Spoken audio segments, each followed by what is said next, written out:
Have a nice day ahead, my fellow ministers in Christ. I shout out sa tanang mga nitanaw karon sa ato ang live, especially sa ang mga kauban sa ministry, sa Diocesan Youth Ministry, sa Vicariate Youth Ministry, o sa Parish Youth Ministry. Kamusta naman mo?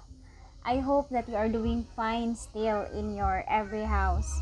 And malipayon o nag-uros-uros nga pagbati sa pagpaminaw nato sa ato ang online nga mga pamalandong. So today I will be sharing to you my insight about the session that I gave you last week, which was about the talyo barog relate. So the R of the acronym of the word barog. So it was about relate. So gikan sa belong, sunod among, then relate. So I will start my sharing of my insight through a Bible passage of 1 Peter chapter 4 verse 8 nga nag-ingon, above all, love each other deeply, because love covers over a multitude of sins. So I started with sharing this insight through the passage because it really connects about relating with one another. Because in relating, there is love. Jesus wants me to relate to my parents, family, workmates, or to other young individuals, because his intention is for me to love deeply. Jesus is the best example of loving relationships. His daily activities come about listening, asking, touching, and being with his friends.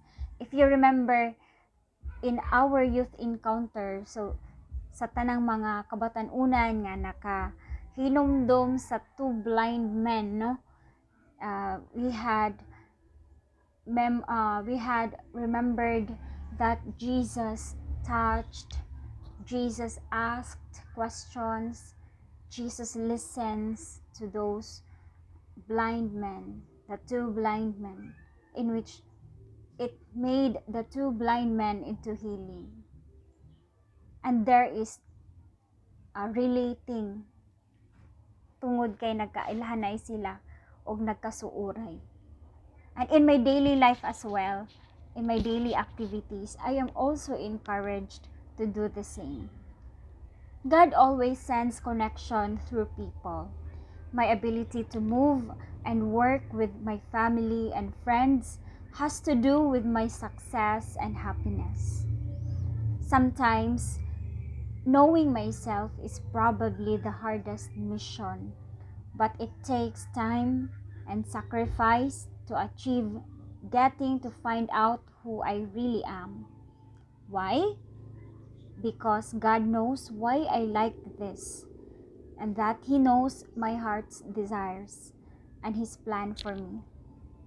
Why am I mentioning all of these things? It is because communication with God is not for Him to connect with me. But prayer also is not for God to look down at me and the earthly things, but it's for me to connect with Him and use the gateway which was Jesus used to communicate and confess to Him. Therefore, it is by God's loving purpose that I am able to relate to others, that as sinful as I am or as human as I am, I can still be like Him. As a youth servant leader in the Diocesan Youth Ministry, it is part of my duty to relate and communicate with my fellow servant leaders, and it is with great joy that I am able to understand their life struggles and success.